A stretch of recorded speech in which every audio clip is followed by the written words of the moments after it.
to our parent coffee on athletic recruiting. It's great to have you with us. This is our third and final of this series of winter 2022 parent coffees, along with my colleagues in college counseling, Darnell Haywood and Jen Fitzpatrick. And we are also honored to have with us today our athletic director, Jason Singleton. When we work on athletic recruiting, it really is a partnership. We have a close relationship between college counseling and the athletic department.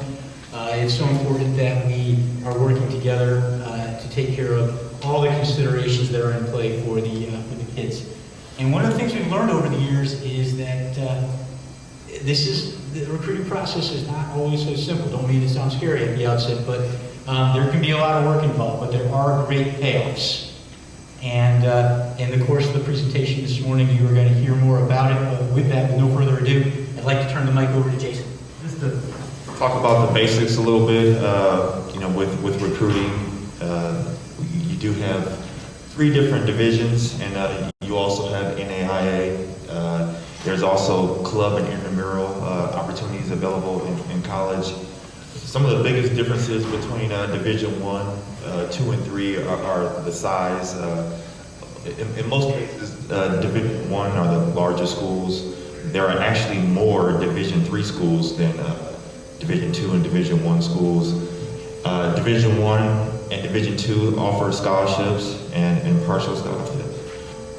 Division 3 does not, and I believe NAIA does not also academic athletic scholarships. For most of your sons and daughters, you're going to want to decide if they truly want to play sports in college, because playing sports in college is like a job and it's a major commitment. The higher the division, the more the commitment. And you also have intramurals and clubs, which takes a lot of pressure off, and if you're focused on academics, you don't have that time commitments of going to practice and study tables and practices and things of that nature. So, those are some of the statistics and numbers and the differences between the 3. I am very fortunate that I was able to play college sports. And for me, athletics has been very important to my life, and I've been very fortunate to now be an athletic director, to play at a high level in college, to play professionally, high school, middle school, and it's opened up a lot of doors in my life. So I just kind of want to talk about the value of athletics. This is an academic institution here, and we are very fortunate that we also do very well in athletics. But with athletics, your sons and your daughters are learning leadership development, fitness, life skills, how to eat right, how to lift weights, how to work with team, how to work with other people. They're balancing academics, time management, all those type of things. And in my case, I'll share a little bit about myself. I'm from Detroit, Michigan originally, and my first sport was baseball. I started playing t-ball at a very early age, and then I moved on to play football. And I went to a Catholic school, a little small Catholic school in Detroit, and a lot of my friends were going to play basketball. So I went out and tried out for the basketball team and just barely made it. That was in the fifth grade. And I remember the first game I was on the bench and didn't get very much playing time. And the second game I was on the bench, and then one game the coach decided to finally put me in. And I just hustled and was diving for loose balls, getting rebounds, and that was the start of my kind of career. The next year I got a little bit better, and each year I just kept getting better and better. And it was just, my work ethic. I didn't have my mom, she raised me by herself, so I didn't have a father to take me to trainers, and it was just my own drive to get better. So in the 7th grade, I had my first dunk in the game. And boy, for a 7th grader to dunk, that really opened up a lot of people's eyes. And the following year, in the 8th grade, I got my first letter from Michigan State. Tom Izzo, he was an assistant coach at the time, but he knew that my freshman year in college that he would be the head coach. So my first year in college, he would be the head coach at Michigan State, but he sent a letter in the 8th grade. So at that point in time, my mother, who's not into sports at all, my mother has no knowledge about basketball or any sports or anything. She knew that I was going to possibly have a good chance to go on to college and play basketball. So from there, I went on to play high school basketball and baseball. And I had a good high school career. My sophomore year, we won the state championship. Colleges from all over the country recruited me, and was fortunate enough to receive a scholarship to go on to Ohio State. At Ohio State, we had 3 losing seasons, my freshman, sophomore, and junior year, and my freshman year was tough. I wanted to transfer, but it all worked out, and it all worked out in the end that we ended up going to the Final Four my senior year. I went to the Final Four. After that, I went on to play professionally, mostly overseas in Australia, but I had a really short cup of coffee with the Phoenix Suns, and it was a great experience. So I say that all to say that, athletics has done so much for me in my life. I met my wife at Ohio State. Basketball has been a vehicle, and it's opened up a lot of doors, and I wouldn't be here now if it wasn't for sports. I wouldn't have been able to go to Ohio State. I was an average student, high school at 3.0, but I wouldn't have been able to get into Ohio State without basketball, and I wouldn't be able to see the world and travel the world if it wasn't for basketball. And for you, my advice is to use whatever sport your son or daughter is in to reach different levels and to get into college or to just become a better person. Columbus Academy does a great job of helping kids reach their potential and they become a complete person, and athletics helps them become a complete person. I'll share more as we go on, but for me, athletics is very important, and it just helps teach perseverance, adversity, and so many other life lessons. I'm going to pass it on to John to head on to the next part of our recruiting. Yeah, and before I get into what we're going to talk about in this slide, also just a little bit of background about me as it relates to our topic of the day. And when I talk about personal athletic backgrounds, a little awkward to speak after Jason because although I was also a college athlete, it's on a whole different level compared to the very high level at which Jason was able to compete. But I will tell you, yes, I was a college athlete and competing in NCAA sport as an undergrad, and then later as a law student competing in a sport that was not under the NCAA as a rugby player. So I've sort of had both experiences, and I just want to echo Jason's thoughts about how valuable a learning experience and a growth experience sports can be. So if this is something for which your child has a passion, it's definitely worth exploring. I mean, one of the things I used to talk about a lot, and my parents hated to hear this, I know, but it's true, is that so many of the really valuable life skills that I grew with during my college years came from athletics. Sometimes I felt like I learned more from that experience than from any one class that I took, which is heresy, right? But there you go. But in addition, obviously working in this topic as a college counselor for a lot of years, and also being the parent of a student athlete. My daughter is currently a college junior playing soccer at the Division III level, and so we had a chance to participate in this process as parents as well when it comes to going through the recruiting process and dealing with the challenges that are involved there. There are kind of two perspectives when it comes to the recruiting process or dealing with the path to college sports. And for us here at Columbus Academy, it's really pretty straightforward that the child, your children, are at the center of it all. We are child-centered. Our goal is to make sure that if a child is looking to play college sports, that it's not going to be just about finding the right program, although that's part of it. It's also going to be about making sure that it's the right fit overall, 360 degrees.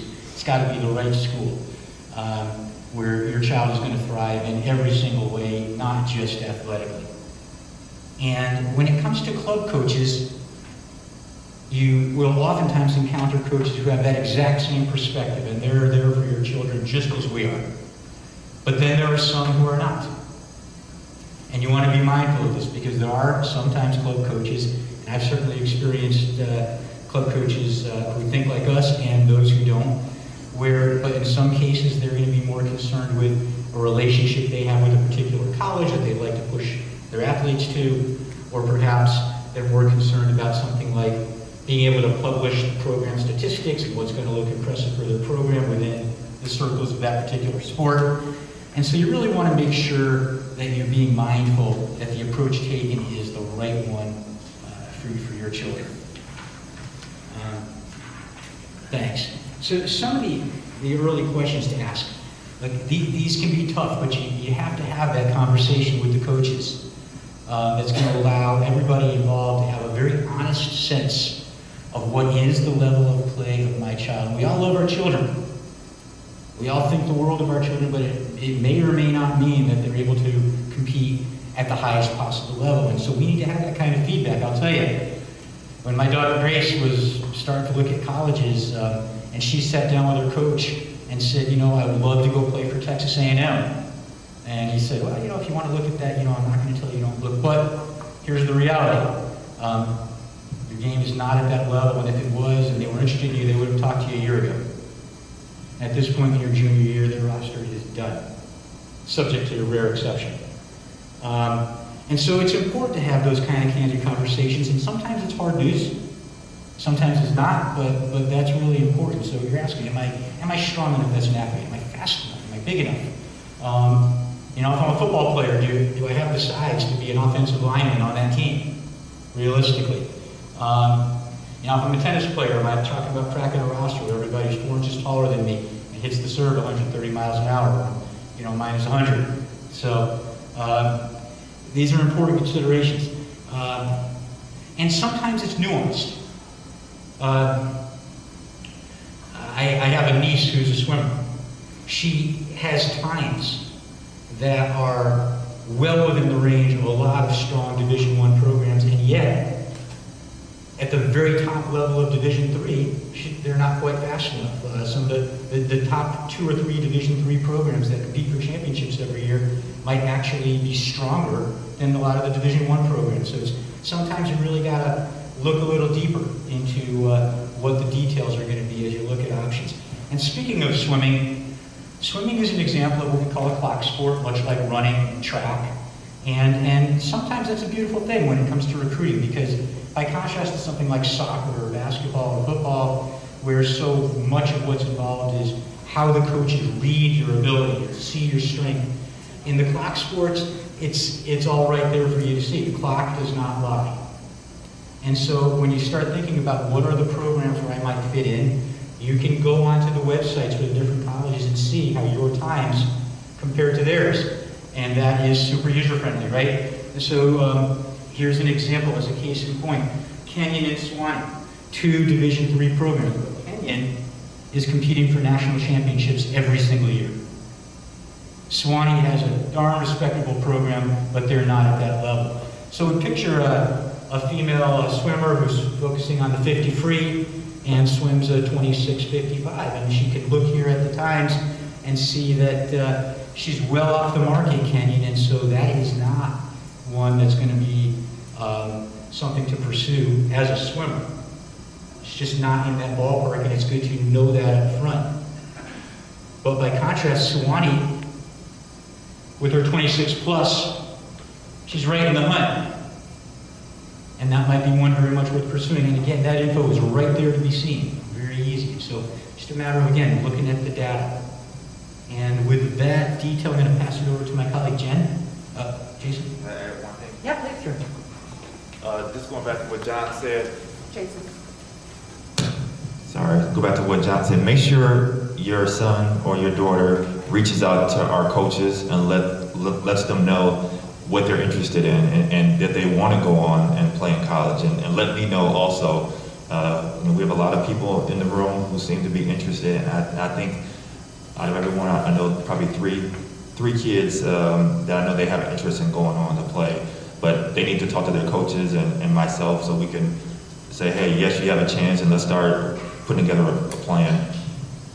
I'm Jen Fitzpatrick, one of the college counselors. I think I know a lot of faces in the room, but I'm going to talk about some X's and O's. Give you some background of where I'm coming from. I currently coach middle school girls, and I love these middle school girls. This is absolutely my favorite age. I've coached middle school, high school, and college, but my knowledge base is really coming from the person I live with. My husband is a college coach, and he's been a college coach for 25 years.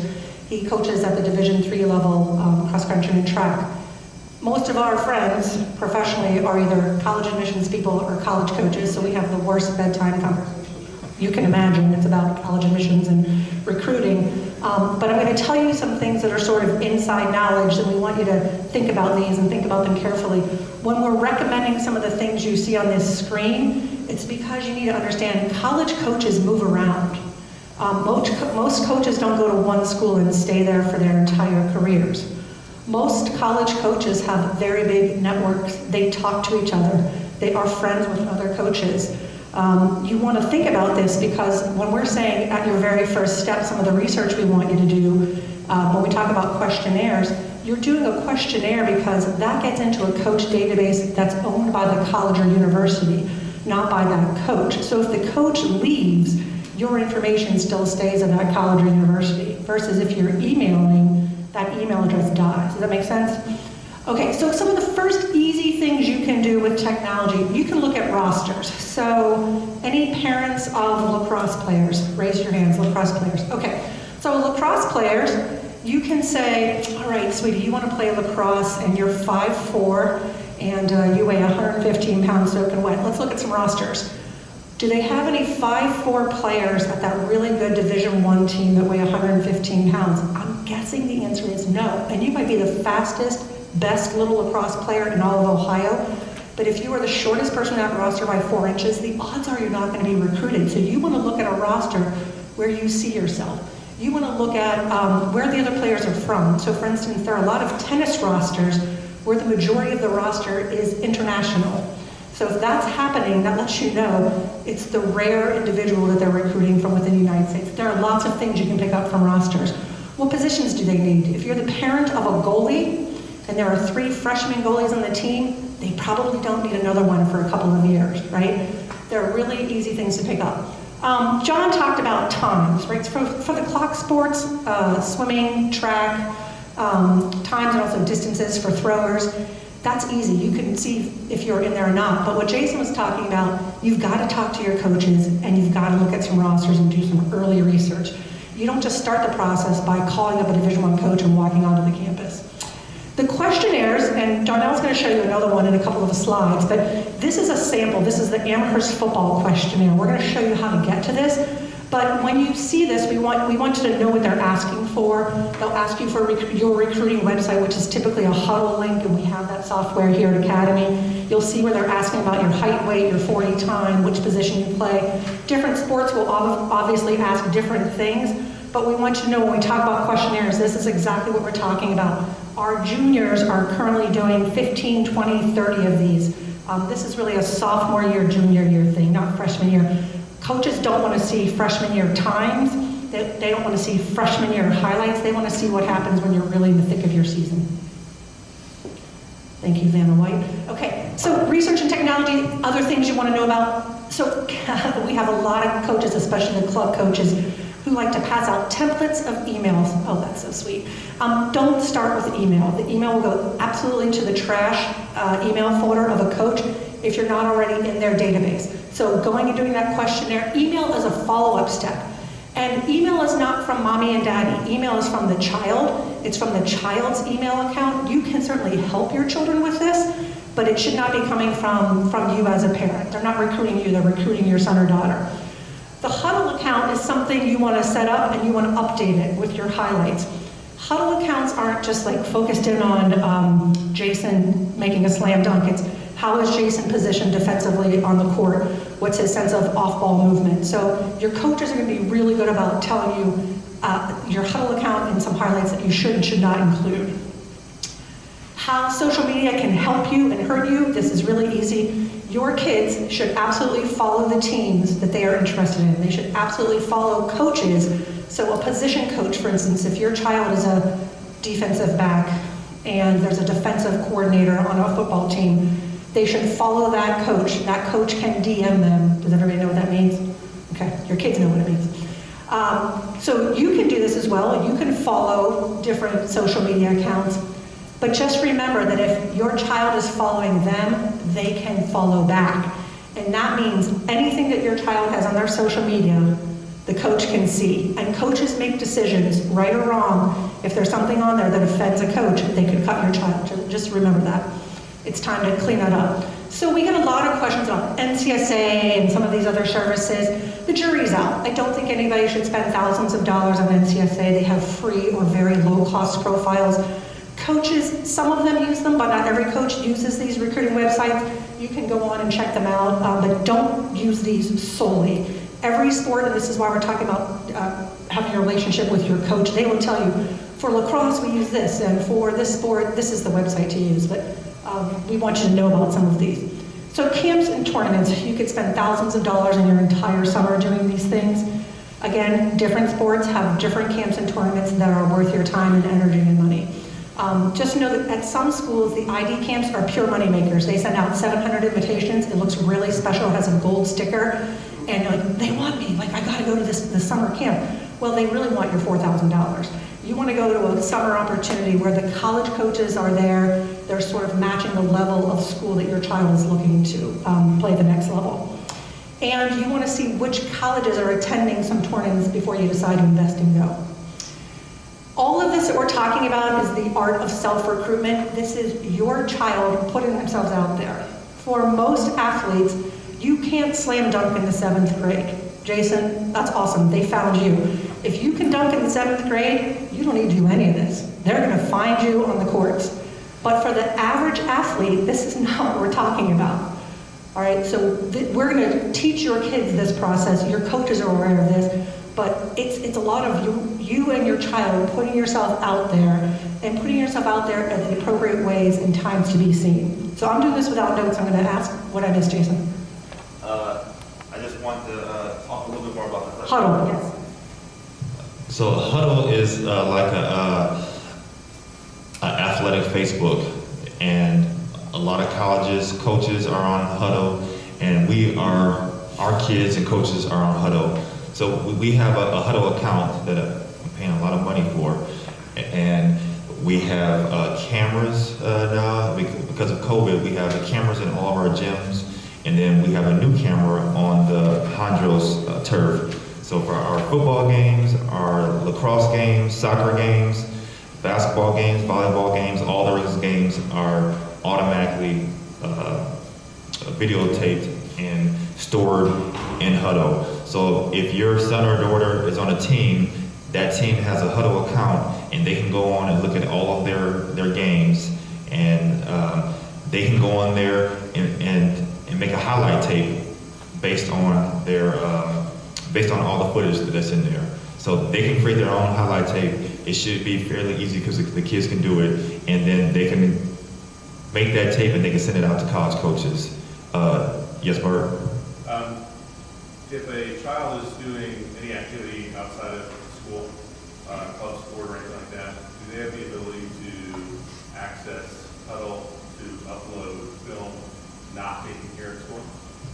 Yes, good question. So if you, like girls lacrosse, sometimes they're on Carlin, so we don't have a camera down there. But if they videotape the game, they can upload it to Huddle and still have the same access.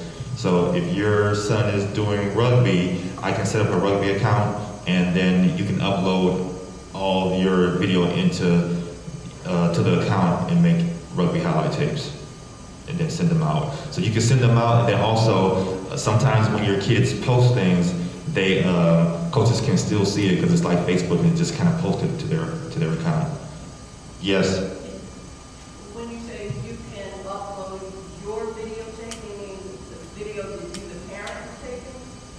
Yes. Both. Yeah, whatever video we have, we can upload it, or you can upload it.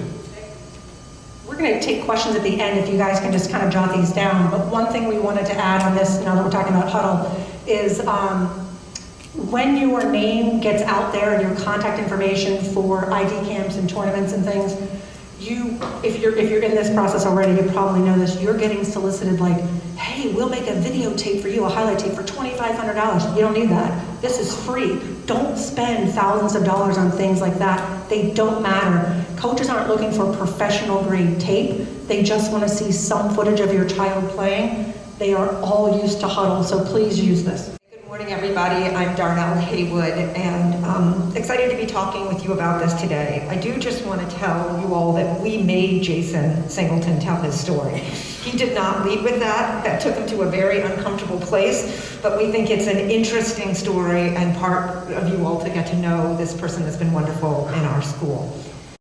So Jen mentioned the questionnaires that are available on websites and athletic department websites. And so we wanted to talk to you a little bit about what we're talking with juniors about, and then also some sophomores. And questionnaires are a way of dumping your information right into the database, as Jen mentioned. And we are saying right now that we want our students who want to play college athletics to put all their puzzle pieces on the table. So we're asking them to cast a wide net, and we're asking them to fill out many of these, because if you don't have a puzzle piece on the table, you can't figure out where it fits in the overall puzzle. So what we're doing is instructing them to go to college websites to look for the recruiting questionnaire or prospective student athlete questionnaire, to put their information in there, and just to make sure that they put the information in. They don't have to have everything.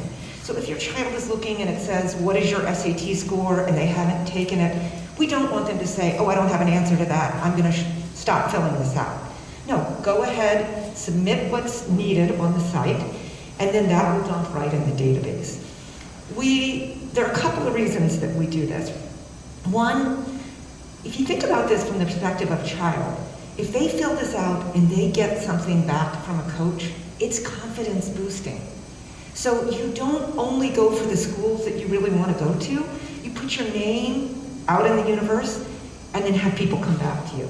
And what's interesting about this is that the kids will, and we're seeing this with juniors right now, when they hear from a coach, it really builds them up. They suddenly think, I'm out there and somebody sees me. Want to warn you that if you decide to go look at UConn women's basketball or Stanford women's tennis, you will not find a questionnaire. A little bit like Jason's story about the basketball at Division I level, those coaches aren't really looking for kids to dump their information in a database. They will find you in tennis and in golf based on your ranking, and other sports based on your visibility that they've seen out there. Next slide, please. So really what we want to talk about with athletic recruiting, and one of the things that I love the most about it, is the way that students who say, I love sports and I think I might like to play at the next level. And one of the things that's interesting is that love of the sport does come first. I really think I want to do this. Not it will help me get into a college, or everybody else says I'm really good.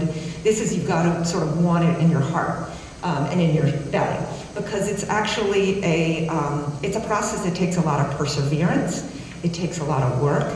It takes the ability to deal with setbacks from not hearing from people, and then continuing to put your name out there, putting yourself out there. And we think these are really good life lessons for students to learn. So we believe in this process if a student wants to enter.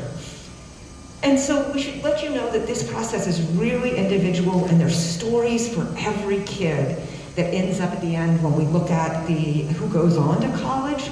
Athletics, there are Division I field hockey players that were contacted in 9th grade, and then we have kids that were running at Columbia that it wasn't until the last minute in their spring junior year season that a coach discovered them.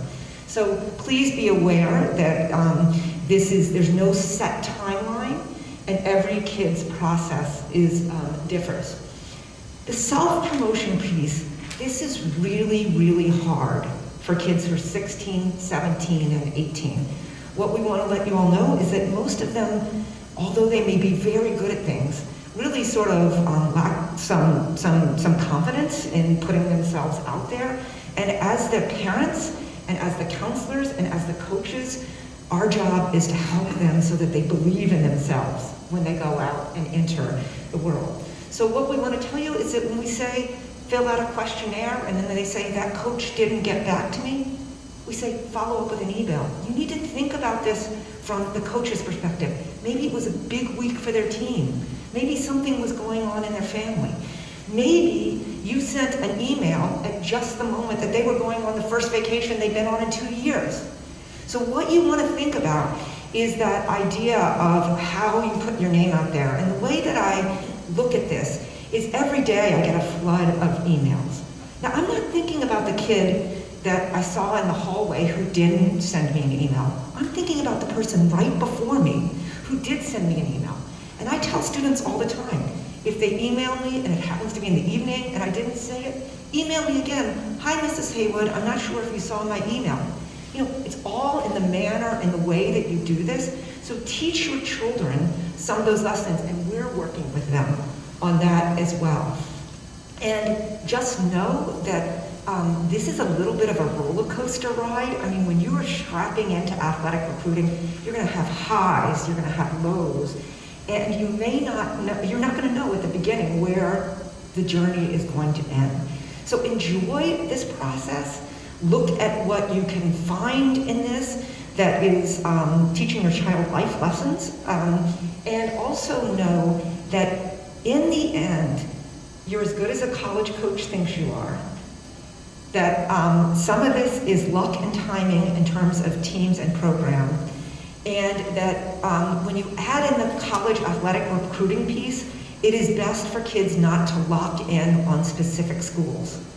Because what happens, and you'll see this with our signing periods and our celebrations of athletes, is that you want to have some pieces on the table, and then when a coach says they want you want to evaluate that as an option and decide if that's what you want to choose. We call this a little bit like reverse early decision. Younger parents may not know what early decision means, but that's a binding commitment to a school, and a college coach will often put pressure on kids in the process saying, we want you say that you want to commit to going to our school.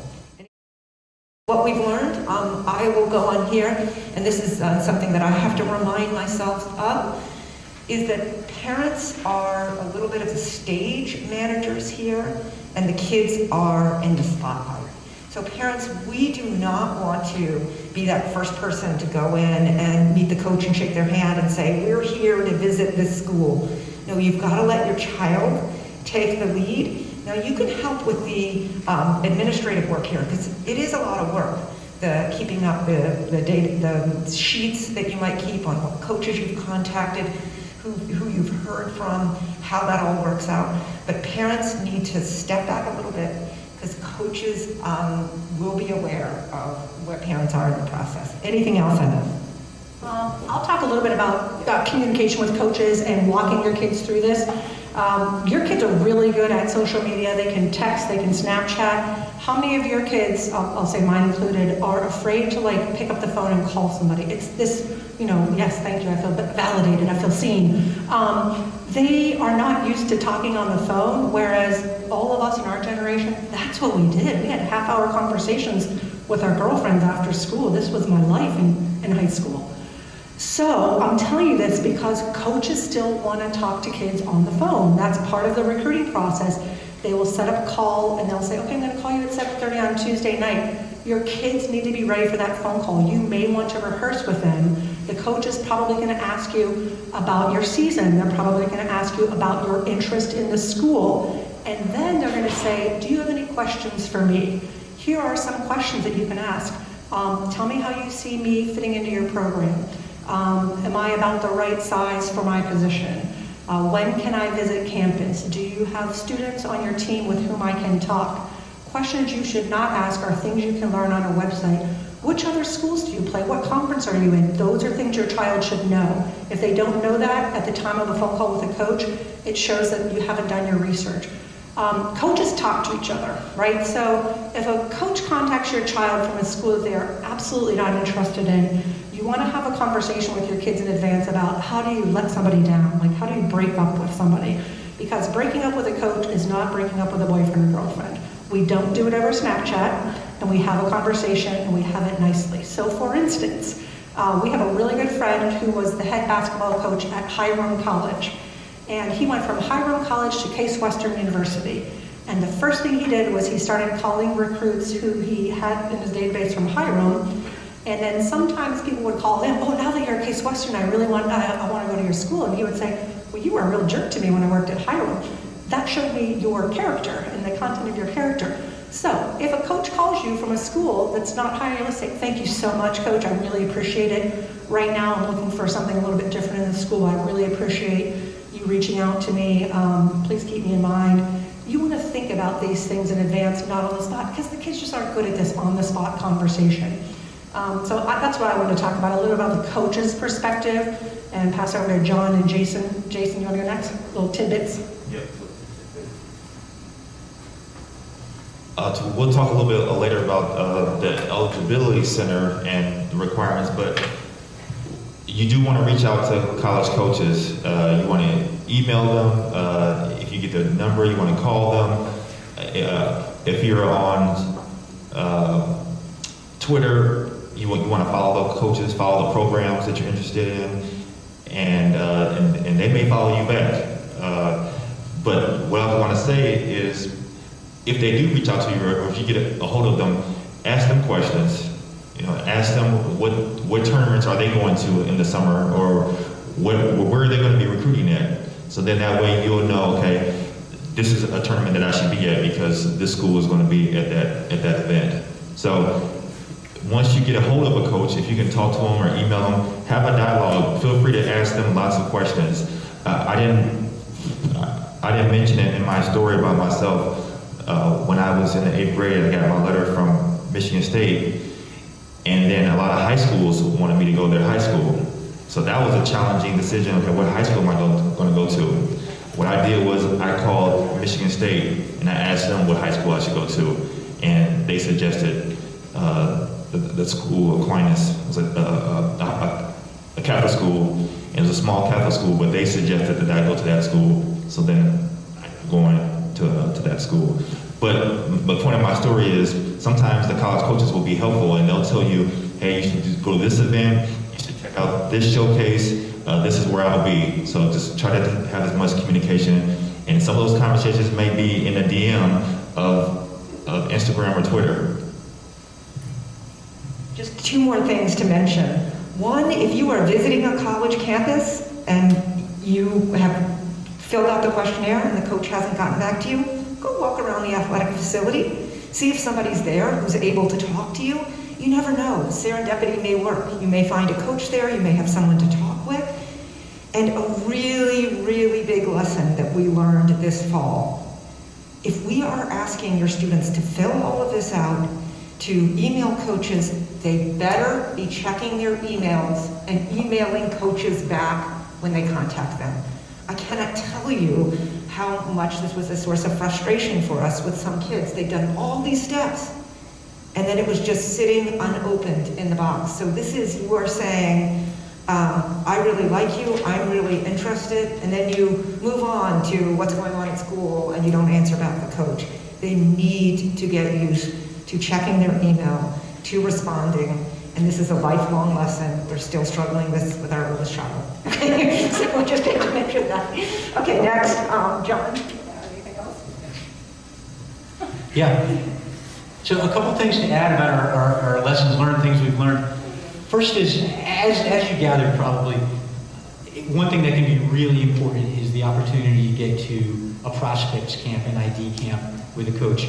They see your child's film, say, oh, this person looks like he or she has potential at our school, but they want to get you into a situation where you're under their control and they're actually putting you through the paces and they're getting to see what you as an athlete have to offer. But as you look at the ID camps, these prospect camps, it's important to be discerning about which one you choose based on whether or not this program really is a possibility for your child. And I mention this because in addition to these programs being important for the kids to get to show their stuff, these are also money makers oftentimes for the schools, and they can be very clever when it comes to how they word the invitations or the advertisements for these programs. They want to bring people in who realistically have no shot at that program just to get your $300. And so you want to be careful about that. And I've seen it where, you know, where a student would show it to me, and for all the world, this looks like a very, very personal note. They really want this particular student there, but no, it's pretty much a form letter.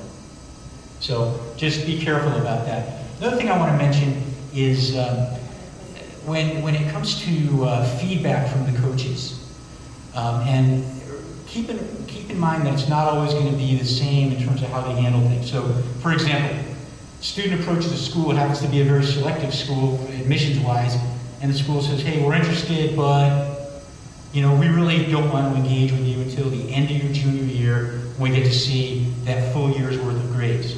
It would be a mistake to read that as no school is going to want to talk to me until the end of my junior year. That's just the deal with that one particular school.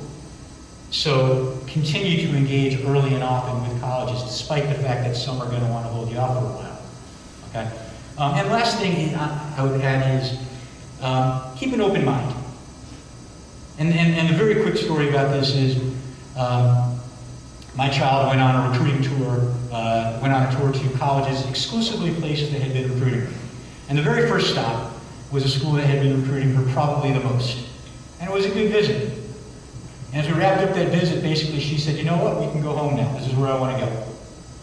I said, "Now we're going to finish the tour."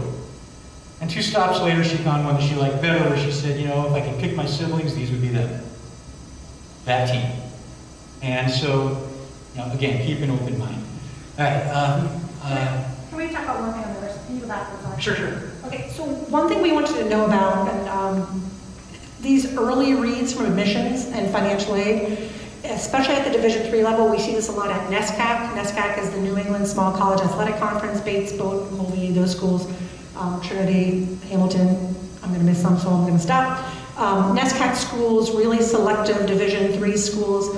A coach might say to you, kind of end of the junior year, "We'd like to do an early read for you. Send me your transcript, and if you have any test scores, I'm going to walk that over to admissions where we have an athletic liaison, and that person's going to do an early read and tell me if I may continue the recruiting process with you." This is a good thing. If they're asking you for your materials, that means they're really interested. We want you to know that these are questions that you can ask a coach. Do you do early reads? Will you give us an early indication? How much support can I get from you in the admissions process? How many people can you support every year? And if they say, "Oh, I get to support 10 students, my very next question would be, where am I on your list?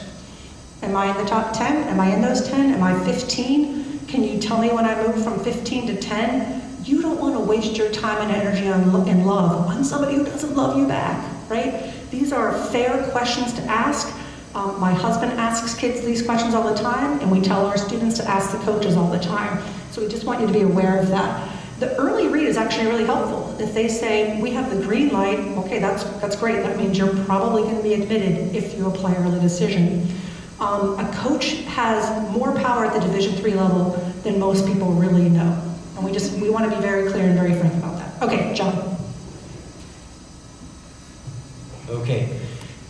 So, an athlete who's being recruited by a school or has the potential to be recruited by a school has a skill to leverage. And so ask yourself, am I leveraging my skills that might help me get into a selective college? And because that's something that you want to be eyes wide open about. This can be a difference maker when it comes to admission at a college. That said, we don't recommend looking to leverage this particular skill unless it's something that your child really loves, really has a passion for, really wants to pursue. Because it is a significant investment of time and effort, and it really should be something, despite all the benefits that you've heard us talking about, it needs to be something that your children are passionate about. Then there's the question of which NCAA division is best for me. And this is an important consideration. I will tell you of a situation with a student athlete in the past who was a very strong candidate for Division I sports. And when I sat down with this student, I said, hey, let's talk about Division I versus Division III. Are you completely set on Division I, for example? And this kid looked at me like I had two heads. How in the world could I not be looking at Division I since I'm good enough for Division I? And sometimes that is going to be the answer, that the focus will be Division I, but increasingly, we see many a student who is legitimately ready for Division I sports skill-wise say, you know, even though I could play Division I would rather play Division III, because they are two very, very different kinds of collegiate experiences a lot of times. And it really is a question of which one are you looking for? Which is the right fit for you when it comes to your overall college experience? And then we have those who really think, you know, if I'm going to play college sports at all, it's Division I or bust. If I can't play Division I, then it's just not worth it. And that's a mindset that we want to address and in most cases debunk, because the benefits that can come from college sports are so wide-ranging, and people can have phenomenal life experiences on the field as they compete, but also in terms of the skills they develop at any level of competition, D1, D2, D3. But it is important to think about the differences. For example, in many instances, as you know, D1 athletics is your primary obligation. It really is, in some cases, almost as if it's a job. D3, you will have many a program that can still be competing for championships and training hard, but the programs will be emphasizing that despite all that, academics will remain the top priority. And I'm generalizing here because not all D1 programs, not all D3 programs are going to be quite the same, but these kinds of differences do exist. As you consider your options, you're also going to want to think about things like how important is playing time, and where am I going to fit in on this team? And this is a very personal question. I mean, many of you, I'm sure, have seen the movie Rudy, right? And, you know, Rudy, what does he keep saying? I just want to be part of this program. All right, great. So he was willing to be part of a program if he could possibly get accepted into the program. He was perfectly happy to be a tackling dummy in practice. Bad choice of words. But he was just happy to be on the practice squad, and that was enough for him. Others would say, absolutely not. I'm looking for a place where I'm going to come in as an impact player, or if not that, I at least have a very competitive chance to become an impact player with hard work, and that's something that's really important to me. So again, you want to be eyes wide open about what you're looking at in terms of prospects for how you're going to fit in on that team. And yeah, so NCAA requirements. If you are looking at D3 programs only, then the NCAA Eligibility Center is not going to be an issue for you. And obviously, if you're looking at an NAIA program, which is not part of the NCAA anyway, again, this wouldn't be in play. But for Division I and for Division II sports, it's going to be necessary to register with the NCAA Eligibility Center, go through that process. As soon as your child knows that he or she is on this path, you know, sophomore year is not too early, go ahead and sign up, get involved in that process, and as you go to register, when you get to the point where they ask for your credit card number and you enter it, you know you've actually successfully completed this process. Once that's done, one of the things that's going to happen is they're going to electronically communicate with us, and they're going to ask for a copy of the transcript, which we will then provide to the NCAA. And which brings up another point about transcripts. In the process of recruiting, a lot of times coaches are going to ask for transcripts. And we encourage providing them without hesitation. Some people get a little nervous about that. Well, it's not everything I want it to be yet, and I'm working and it's going to get better. It's okay. It's so important that we're transparent with the coaches on these kinds of details, which they're going to eventually get anyway. And they're going to want to see this. And so it's very good to just be cooperative and transparent, and that will allow the process to move along more smoothly. To wrap things up, but just wanted to show you some of our Division I student athletes who have committed and are playing in college currently. As you see, it's a wide representation of different sports, and we've done a very good job. I think we have between 15 and 20% of our student athletes every year that go on to play in college, and the majority of them are on the D3 level. But here's some Division I. This is our class of 2021 last year. I think this year we are at 12 student athletes, and we still have one more signing day in the spring. And this is our 2020 class here. This is during COVID, so we had to do everything online, which was still pretty cool and pretty special. And this is our 2019. Again, we average probably between 12 and 18 kids a year. It kind of goes up and down, but for a small school, we do very, very well, and I'm very impressed and looking forward to the future, and looking forward to your kids going on to college and having a signing day.